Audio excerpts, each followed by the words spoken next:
La peste écarlate, chapitre 6. Vesta van Warden et le chauffeur. Monté sur mon cheval et toujours flanqué de mes 2 chiens et de mon poney, je me mis en route. Je traversai à nouveau la vallée de San Joaquim et abandonnant les montagnes, je redescendis vers la vallée de Livermore. La transformation qui s'était opérée dans les choses depuis ces 3 années était surprenante. C'est à peine si je pouvais reconnaître le pays. Hier merveilleusement cultivé, il avait été envahi par un océan de végétation sauvage et vigoureuse, qui avait submergé le travail des anciens agriculteurs. Comprenez bien, mes enfants, que le blé, les divers légumes, les arbres des vergers qui nous donnaient leurs fruits, entretenus de tout temps et couvés par l'homme, étaient tendres et doux. Les mauvaises herbes, au contraire, et les arbustes épineux auxquels l'homme avait de tout temps fait la guerre, étaient d'une race plus dure et plus résistante. Si bien que le jour où la main de l'homme se retira, cette seconde végétation prit le dessus et étouffa la première. Je rencontrai également un grand nombre de coyotes qui s'étaient multipliés à foison, puis de petites troupes de loups qui allaient 2 par 2 ou 3 par 3, et qui, comme moi, redescendaient des montagnes vers les anciens territoires d'où ils avaient jadis été chassés. C'est au lac Temescal, non loin de ce qui avait été autrefois la ville d'Auckland, que je retrouvai les premiers êtres humains encore en vie. Ah, mes enfants, comment pourrais-je vous dire mon émotion quand, à califourchon sur mon cheval et dévalant de la colline qui domine le lac, j'aperçus la fumée d'un feu de campement qui s'élevait parmi les arbres. Mon cœur cessa presque de battre, et il me sembla que ma raison s'égarait. Puis je perçus le vagissement d'un bébé humain. Des chiens aboyèrent auxquels répondirent les miens. J'avais cru longtemps que j'étais le seul survivant sur la terre de l'immense désastre, et voilà que j'apercevais une fumée, que j'entendais crier un bébé. Je ne tardai pas à voir au bord du lac, là devant mes yeux, à moins de 100 yards, un homme se dresser. Ce n'était point un être chétif ni malade, non. Il semblait en excellente santé, et se tenant debout sur un rocher qui surplombait l'eau du lac, il pêchait. J'arrêtai mon cheval et appelai. L'homme qui s'était retourné ne me répondit pas. J'agitai la main pour lui souhaiter le bonjour, il ne répondit pas non plus à mon geste. Alors je pris ma figure dans mes mains et je l'y cachai. Je n'osais plus relever la tête et les yeux. Il me semblait que j'avais été la proie d'une hallucination et qu'au moment où je voudrais la fixer à nouveau, elle aurait disparu. Je craignais de détruire cette vision qui m'était si chère.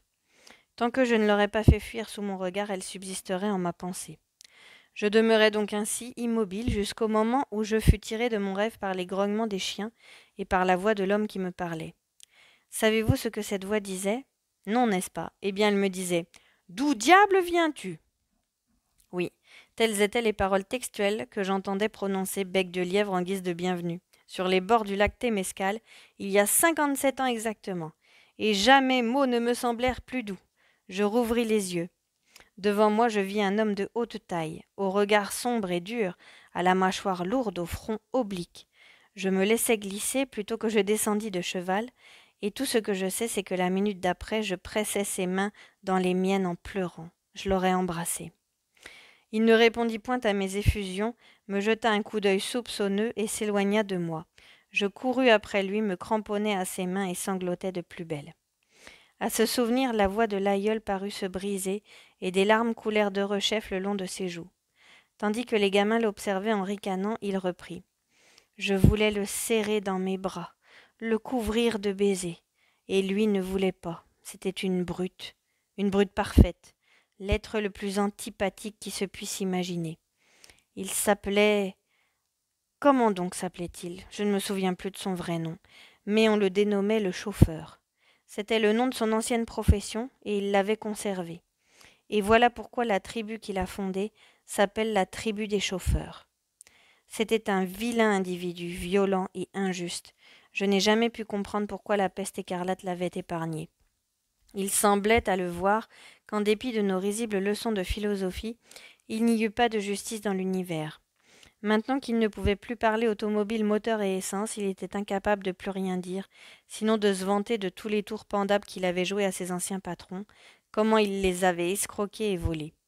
Il ne tarissait pas sur le sujet et se rengorgeait de ses méfaits. Et pourtant il fut épargné, tandis que des millions et des milliards d'hommes, meilleurs que lui, furent détruits. Je le suivis jusqu'à son campement, là je fis connaissance avec sa femme. Voilà surtout qui était stupéfiant et pitoyable. Je reconnus cette femme. C'était Vesta van Warden, l'ancienne jeune épouse du banquier John van Warden.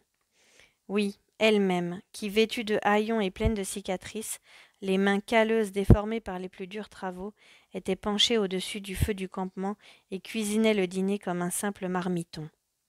Vesta van Warden, née dans la pompe opulente du plus puissant baron de la finance que le monde eût jamais connu. Son père, Philip Saxon, avait été jusqu'à sa mort président des magnats de l'industrie. Nul doute que s'il avait eu un fils, ce fils ne lui eût tout naturellement succédé, comme un rejeton royal hérite de la couronne. Mais son seul enfant avait été cette fille, fleur parfaite de la grâce et de la culture de notre vieille civilisation. En l'épousant, John van Warden, riche à millions, reçut de Philip Saxon l'investiture de son titre et de sa fonction. Il y ajouta le titre de Premier ministre du contrôle international des peuples, et il avait en effet plusieurs années durant gouverné le monde. Vesta avait-elle réellement aimé son mari? Avait-elle eu pour lui cette folle passion que chantent les poètes? Je me permets d'en douter. Ce fut avant tout un mariage politique, comme il s'en pratiquait dans les anciennes cours. Et c'est cette femme qui faisait cuire le ragoût de poisson dans un vieux pot encrassé de suie, et l'âcre fumée qui tourbillonnait au vent irritait et rendait rouges ses yeux admirables. Triste était son histoire. Comme le chauffeur et comme moi-même, elle était une des très rares survivantes de la peste. Sur une des collines qui dominent la baie de San Francisco, Van Warden avait édifié un superbe palais d'été, entouré d'un parc immense. Van Warden y envoya sa fille dès qu'éclata le fléau. Des gardiens en armes défendaient à quiconque l'entrée de la propriété, et rien n'y pénétrait, vivre ou l'être, qui n'eût au préalable été rigoureusement désinfecté. La peste cependant était entrée, tuant les gardiens à leur poste, les domestiques dans leur travail, et balayant toute l'armée des intendants et des serviteurs, de ceux, du moins, qui n'avaient pas pris la fuite pour aller mourir ailleurs. Si bien qu'à la fin, Vesta se trouva être la seule en vie dans le charnier de son palais. Le chauffeur était l'un de ses anciens domestiques qui s'était enfui. Il revint dans la propriété 2 mois après, et y découvrit la jeune femme dans un petit pavillon du parc où elle s'était installée. Effrayée à la vue de cette brute, elle se sauva en se dissimulant parmi les arbres. Elle marcha à l'aventure, tout le jour et toute la nuit, elle dont les tendres pieds et le corps délicat n'avaient jamais connu la meurtrissure des cailloux et la blessure sanglante des épines. Le chauffeur la poursuivit, et il la rejoignit vers l'aube. Il commença à la frapper. Vous me comprenez bien, n'est-ce pas? Il frappait de ses énormes poings la frêle jeune femme. Il voulait que désormais elle lui obéît en tout. Il prétendait qu'elle fût désormais son esclave. C'était elle qui ramasserait le bois pour faire le feu, pour s'occuper de la cuisine et des plus viles besognes. Elle qui, de sa vie, n'avait connu le moindre travail manuel. Et elle obéit. Elle subit son amour et se fit sa domestique. Tandis que lui, un vrai sauvage, se reposait tout le jour en donnant des ordres à son esclave, en surveillant leur exécution. En dehors du soin de chasser la viande et de pêcher le poisson, ce fainéant se tournait les pouces du matin au soir, du soir au matin. Bec de Lièvre approuva et déclara aux autres garçons. « Ah, c'est bien là le portrait du chauffeur. Je l'ai connu avant sa mort, c'était un homme peu ordinaire. Il fabriquait pour se distraire des mécaniques qui marchaient toutes seules. Mon père à moi avait épousé sa fille. Il les battait tous les deux, et moi aussi qui étais tout gosse. Tout le monde devait lui obéir, c'était une ignoble brute. Comme il était en train de mourir et comme je m'étais approché trop près de lui, il empoigna un long bâton qu'il avait toujours à portée de sa main et faillit m'ouvrir le crâne. » À ce souvenir, Bec de Lièvre frotta sa tête ronde, comme s'il y avait encore mal, tandis que les autres enfants faisaient cercle autour de lui et que le vieillard, les yeux levés au ciel, se marmottait à lui-même on ne sait quelle mystérieuse parole au sujet de Vesta van Warden, la squaw qui fonda la tribu des chauffeurs. Il poursuivit. Vous ne pouvez saisir, mes enfants, toute l'horreur de la situation. Le chauffeur était hier encore ce que l'on appelait un domestique.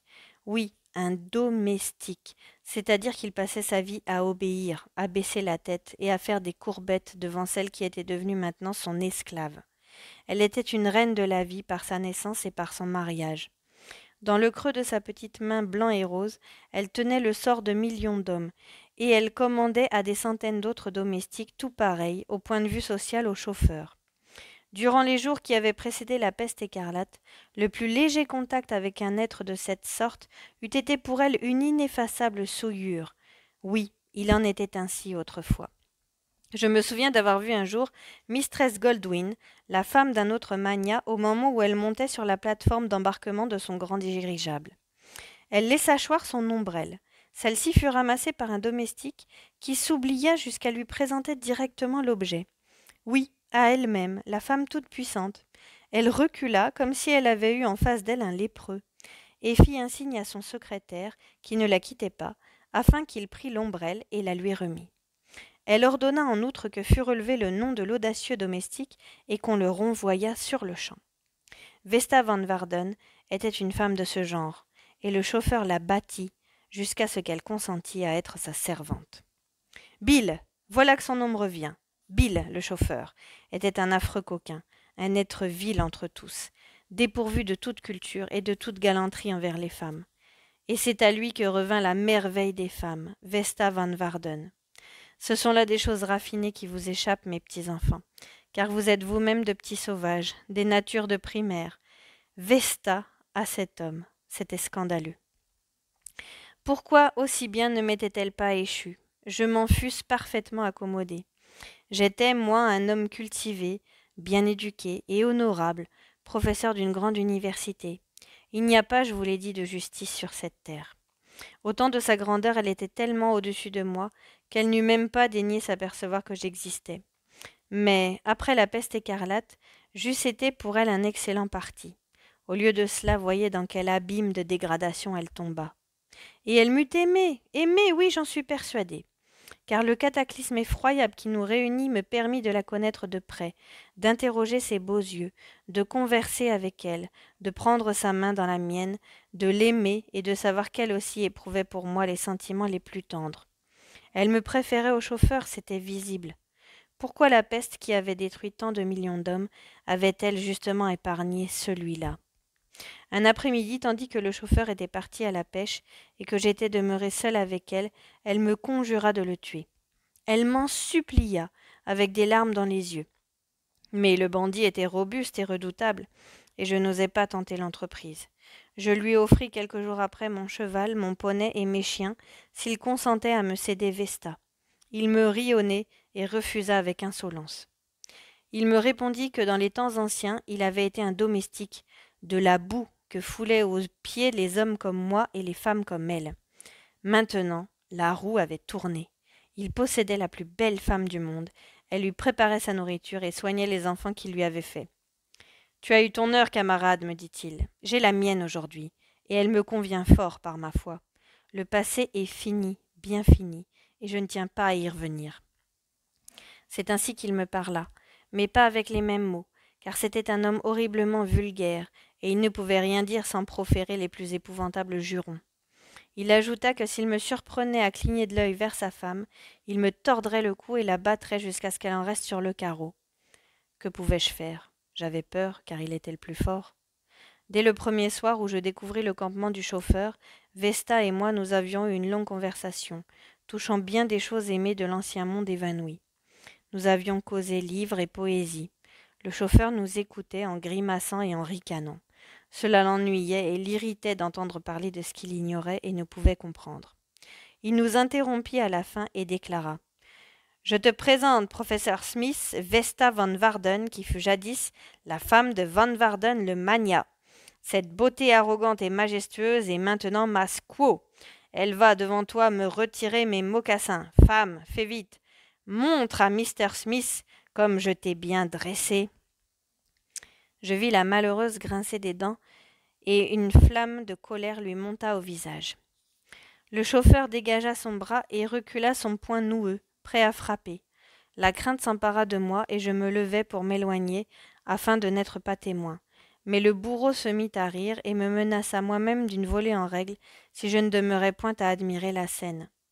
Contraint et forcé, je me rassis donc près du feu de campement, au bord du lac Temescal, et je vis Vesta Van Varden s'agenouiller devant cette brute humaine, grimaçante et poilue, et tirer l'un après l'autre les 2 mocassins du gorille. Non, non, vous ne pouvez comprendre, mes chers enfants, vous que la sauvagerie environne et qui n'avez rien connu du passé. Le chauffeur semblait la couver des yeux, tandis qu'elle peinait à cette besogne immonde. « Elle est, dit-il, rompue à la bride et au licol, professeur Smith. Un peu têtue parfois, oui, un peu têtue. Mais un bon coup de poing ou une forte gifle sur la joue la rendent rapidement aussi gentille et douce qu'un agneau. » Un beau jour, le chauffeur me parla comme suit.